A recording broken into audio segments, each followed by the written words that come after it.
Hello, my name is Matthew and welcome to this video tutorial on camera projection. I've done video tutorials on camera projection before, but what I wanted to do was a really simple example of camera projection so that we could kind of cover more of the fundamentals of what camera projection is, and also how you can actually set up certain configurations inside of Maya to kind of help you through the process. So what I wanted to do, so I'm going to do a camera projection on this tunnel here, which is an image by Hackens Svensson, which I've got off Wikipedia, and it's just an image of a metro tunnel, and it's a very simple geometry for us to create. Now, in order just to kind of talk you through what camera projection is, I've already created this, and then what I'm going to do is talk you through how to actually do this yourself in a moment. So, what I have is I have a scene here, and this is my tunnel geometry. Okay, and I've got two cameras. One camera I'm projecting from, so that's this camera at the back here, and this other camera is my shot camera. This is the camera that I can then move around the tunnel and move through the tunnel to get my moving camera, to render out my moving camera image and add other visual effects, etc., etc. So this would be the camera that I actually render from, and this is the camera that I actually project my texture from. Okay, now just to show you what's happening then, so I'm using this camera here to project the image of the tunnel onto the inside surface of this tunnel. Okay, so what we can do is I can actually just go, if I just go and look through, if I just switch it into smooth shade view, you can see that this image of the tunnel is being projected, and you can see it doesn't make sense behind the camera, but we don't need to worry about that because we're not rendering that bit. But if we look through and start looking through this tunnel, you can see that in front of the camera, what's happening with the image makes sense. Okay. So so what we're literally doing is using this camera as a projector and projecting, and so what we're projecting this image onto the inside surface of this geometry. Now what that allows us to do is to set up a shot cam. Okay, so that's this front camera here, and once that camera is set up, I can then look through this camera. So I'm just going to go and look through this camera now, and I can move through this camera as if it was a 3D tunnel. So I can kind of dolly into it, I can track left and right, and I can also kind of tumble the view as well. So I can actually move this camera, and because we've projected this image onto a 3D surface, the way that the actual onto this surface, in fact I should be able to select it here. Yeah, you can kind of see the surface here. So I've projected it onto this surface. Because I've done that, that allows me just to move this camera around inside, and that's basically what camera projection is. You're just projecting a photograph onto a geometry that matches that photograph, and then that allows you to create another camera that allows you to then render that photograph from a different perspective. It just means from a single photograph I can then actually have a moving camera and effectively create a sort of a matte of my own creation. Okay, so that's the basics of what camera projection is. So how are we going to set this up? Let's go new image, new scene. Okay. So what I want to do is, first thing I'm going to do is I'm going to create the camera that I'm projecting from. Okay, so right, so I'm just going to go create new camera. Okay, so this is the camera that I'm going to project our image from, and I'll just call it projection, just to make it easy so we know what we're doing. And if I can spell it correctly, that would be wonderful. Okay, so I've got a camera here called projection, and then what I'm going to do is I'm going to put the image in front of this camera. So I'm going to create an image plane with the image of the tunnel in front of this camera. This image plane is going to be used for lining up the geometry with lining up the camera, so the camera is looking at the geometry from the correct perspective. Okay, this will make more sense when we actually do the exercise. So the first thing I want to do is create an image plane for this camera. So in order to do that, I'm going to look through this camera by going Panels, Perspective, Projection. And now that I'm looking through the camera, all these settings. So when I go into my camera tools, camera settings, image plane, all these settings here, what I'm affecting is the camera that I'm looking through. Okay, so I want to add an image plane to this. So I'm going to go import image. I've already set up a Maya project with a Maya project folder and put the Metro image, the tunnel image of the Metro tunnel inside source images folder. So I'm going to select that and click open. Great. Okay, so now I'm going to go back to my perspective view. So this is just my standard camera, my standard perspective camera there. Okay, and then what I want to do is start creating my tunnel geometry. So that's simply going to start off as a cube. So here I've got a cube that I've just created, and I'm just going to go and zoom that up. Now, in reality, what I'd want to do is actually measure the size of the tunnel. And then what I could do is I could go into my Windows settings, preferences, and in there I can set up my units to meters or centimeters, probably meters for this sort of purpose. I set up my units, and then what I can do after that is if I go to my create cube, create polygon primitives cube, and click on the options, I can obviously dial in the width, height, and depth of that cube. Okay, I haven't done that. I haven't actually gone to Paris and measured this tunnel, so I don't know what it is. But in reality, that's what you would want to do. The other advantage of doing that is when I go to, and I'm not taking this demonstration this far, but ultimately you might want to add other virtual objects to this scene, you know, put virtual elements inside the tunnel. And in order to do that, knowing the size, having things to scale really helps. So you can then put those objects to scale as well. So whenever you're doing this type of exercise and you're taking your own images, it's worth to project onto, it's worth taking measurements of the geometry so that you can match that with your own geometry inside of Maya and not make the mistake that I'm making. Okay, okay, so we're going to eyeball this, and then what I want to do is I'm just going to stretch this tunnel out here. Let's have a look. I think that will do. Okay. And as I say, taking the measurements will result in a much more accurate result. Then what I want to do is I'm just going to delete this face here. So I'm just going to go into face mode, just delete this end face because I don't want that. And I'm also going to switch this into wireframe mode because what I want to be able to do is just look through the wireframe. Okay, yeah, I just want to be able to look through the wireframe and see the geometry through there. So if I go into projection, I just want to be able to see the wireframe, how that's lining up with our image. Now, one problem that you may have spotted at this stage is that the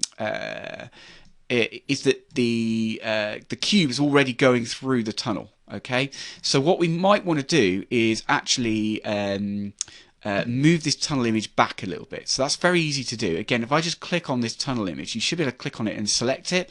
If you struggle, if that doesn't work out for you, what you can do, another way of selecting it, and you want to use the attributes editor here. So you'll see for most of what I'm doing in this tutorial, I'm using the attributes editor, not the channel box editor.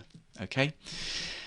If you struggle to select it, what you can do is you can just go through, so if I just select something else, there we go, you can just go through, you can look through the projection camera and just go view, image plane and image plane attributes and go projector shape. So now that we've put this image plane on the projector camera, when I'm looking through the projector camera, this existing image plane already comes up, and I can select that, and that will actually select, you can see here that's selected the image plane as well.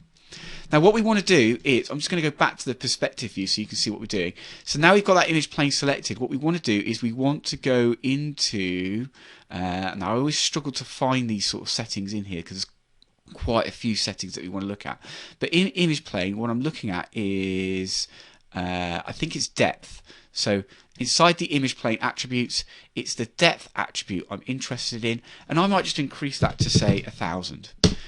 Okay, now what that's done, it looks like it's moved the image plane completely away, but what's actually done, it's just moved it further away, but also made the image plane bigger to compensate for it. So what that means is when I look through my projection camera again, when I look through my projection camera again, everything's fine. Okay.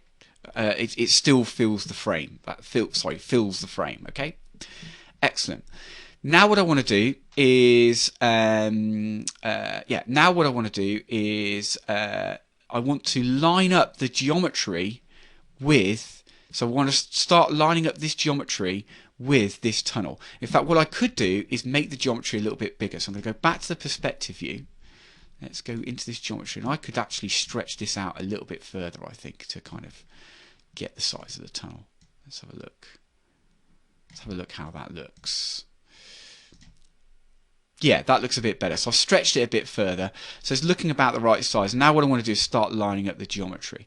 Okay, now in order to line up the geometry, one of the things I tend to find is sometimes this sort of when the wireframe's not selected, sometimes this dark blue wireframe isn't the best. It doesn't contrast very well with the image.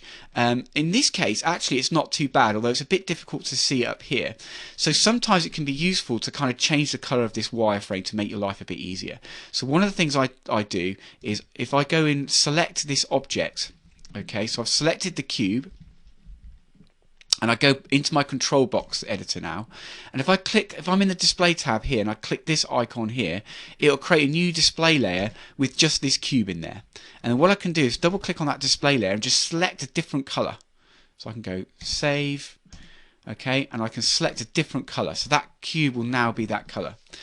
One of the things, another thing I should point out actually is you might actually find that that this isn't actually showing at all when it's not selected. It should show, but if you're it should show because you're in wireframe mode. So as long as you're in wireframe mode, that this wireframe should display here. Okay, so now what I want to do is I want to line up this geometry with the tunnel. Now the way that I do this is a very important concept to understand.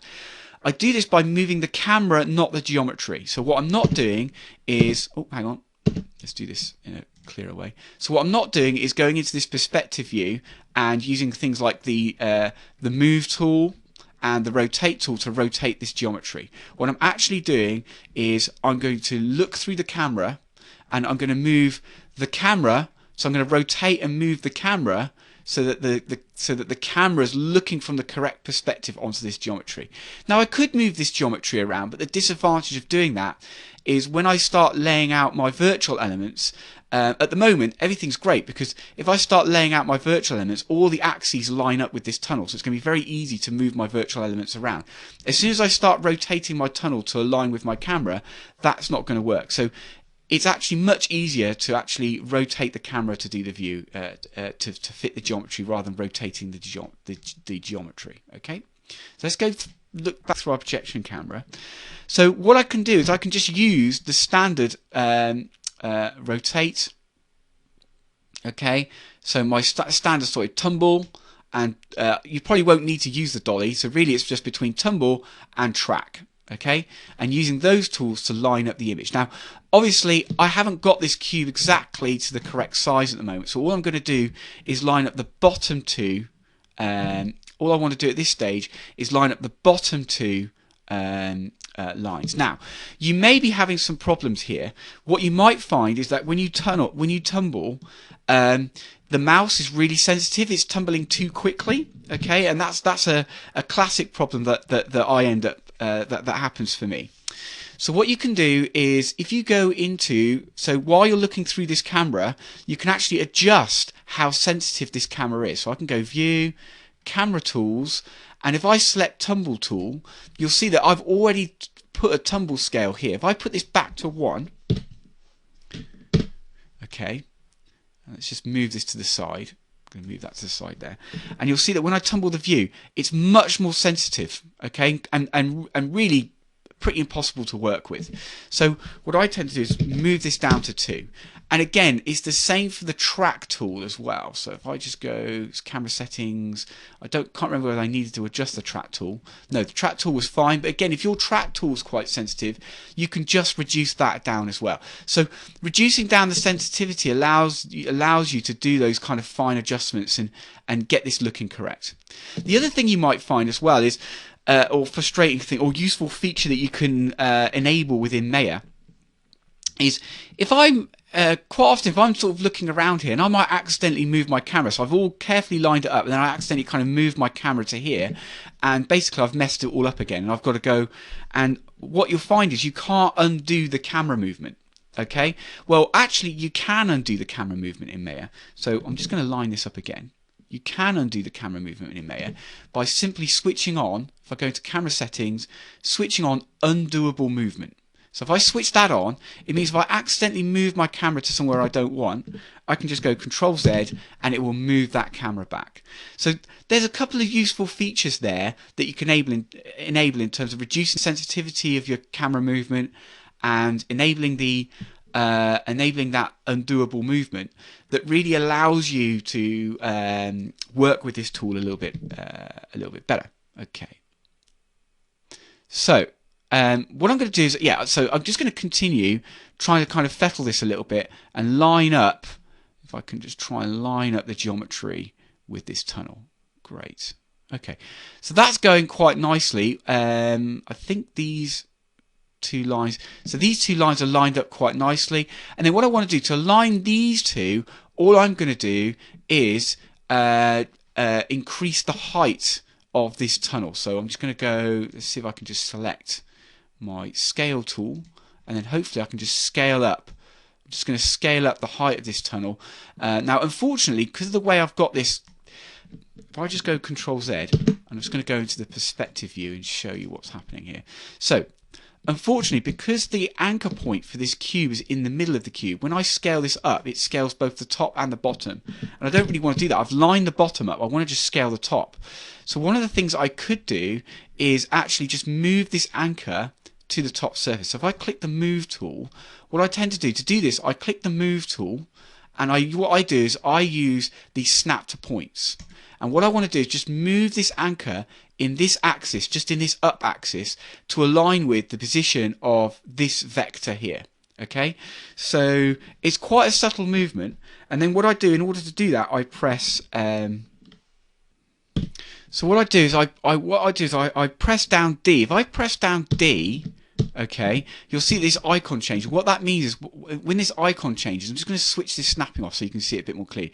When this icon changes, it means that I can move the anchor point. I'm moving the anchor point, not the cube itself. Okay, so what I do is I'm going to switch that snapping on, and I only want to move it in this axis. So I'm not going to click on the center bit. I just want to move it in this axis. I've turned that snapping on. So what I'm going to do is hold down D, click on this, and then go over this line in the corner here, and you can see by doing that it's lined its height to match the corner with that, which is obviously the top surface there. Now what that means is when I go back to, when I look back through my perspective camera and I then start scaling up the height, okay, in fact I've put it onto the wrong surface, so let's just Control Z that. Here we go. Let's just go back into perspective. Again, I'm just going to go Move. Just give me a chance to show you it again. Hold down D, okay, and then move it to this corner here. Excellent. Okay, so that means now that when I scale this up, it moves the top up and down. Okay, brilliant. That's exactly what I want. And then what I'm going to do is I'm going to just turn this snapping off, because that might cause me problems later when I'm working with this later. Sorry, let's go into our projection camera. So I can then move this up to match that perspective. Now, this is kind of all nicely eyeballed, and this should work well. Okay. One of the things you might find is that when you if you measure up the geometry on this, what you might find is you struggle that these lines might travel to the vanishing point quicker, or these what you might find is these lines travel to the vanishing point quicker than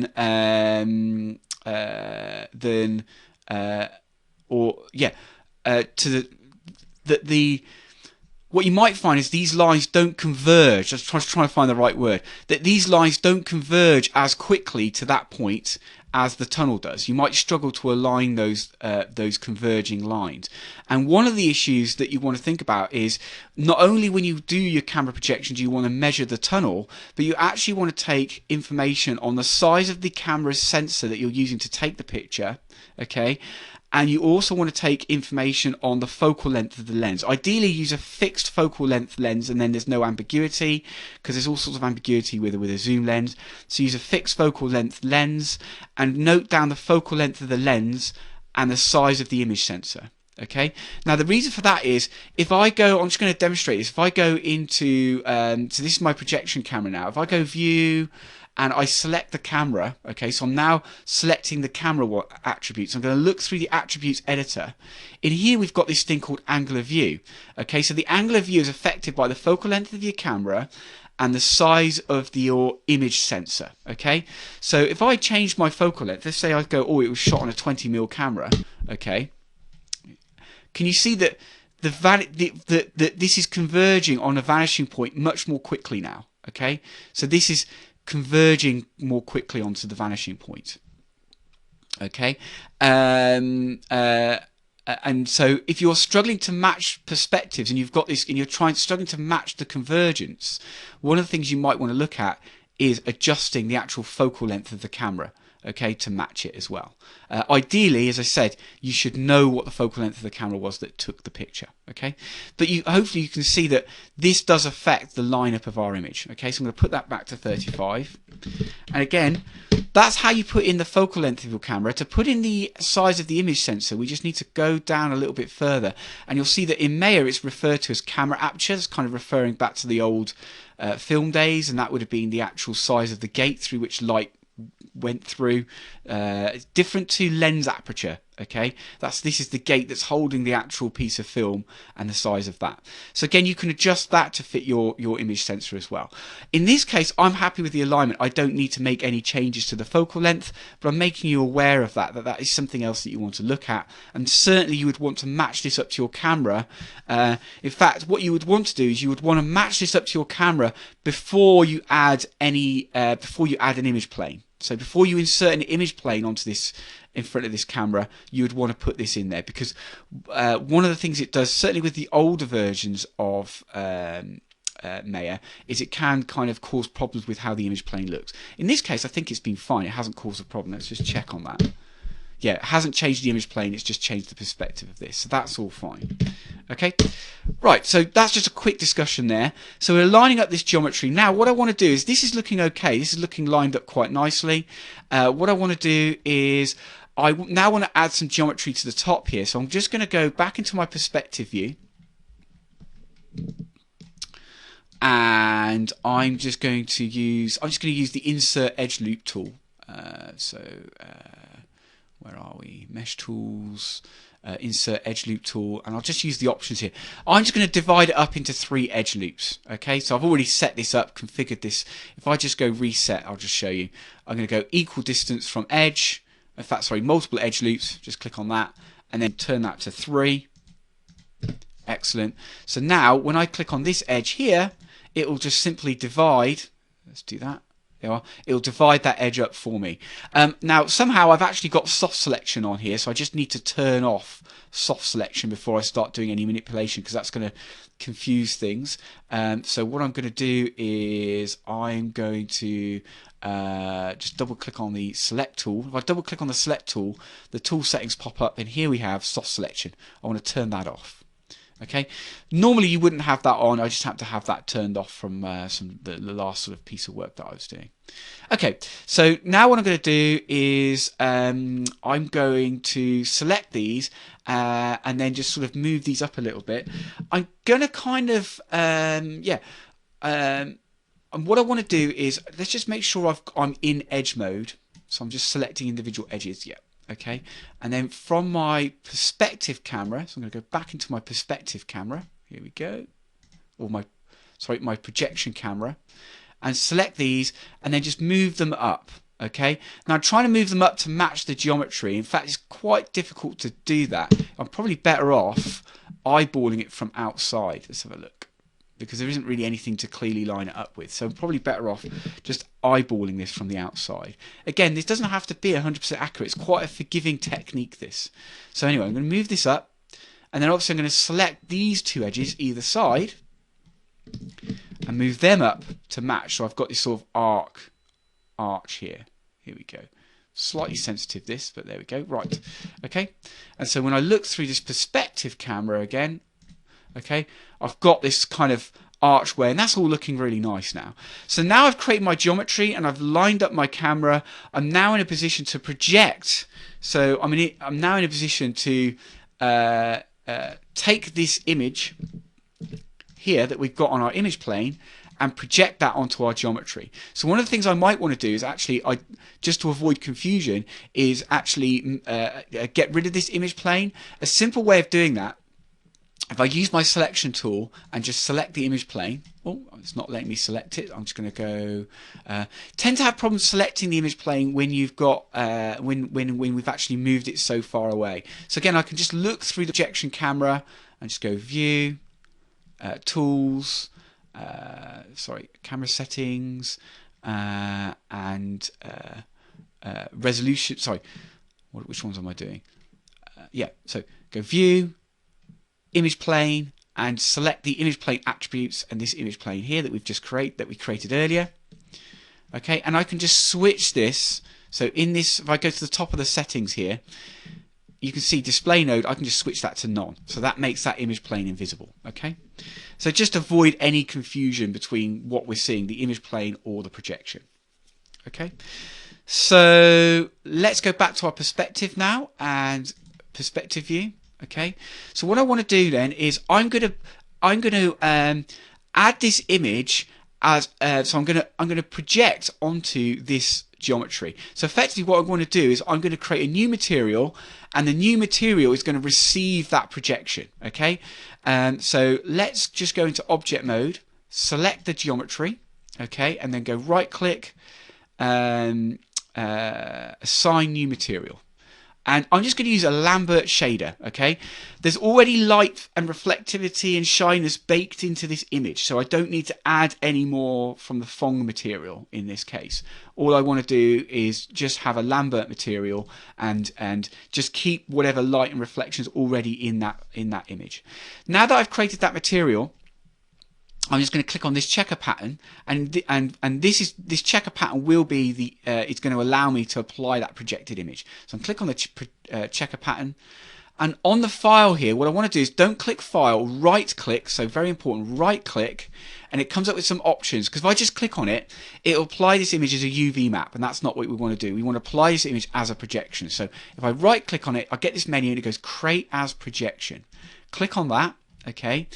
And then what we can do is I can actually click. I've got some tabs that I can click on here, so I can go File and insert a new image. So I've got File, click on the File tab, select our image. So it's going to be the same image, that same tunnel image. Okay. And what I'm going to do is just switch on Smooth Shade All and our hardware texturing, so you can kind of see what's happening. Okay, now at the moment you can see we are projecting on it, but it's kind of not making sense. It's just a big line, and the reason from that is we're not projecting from the perspective of the camera.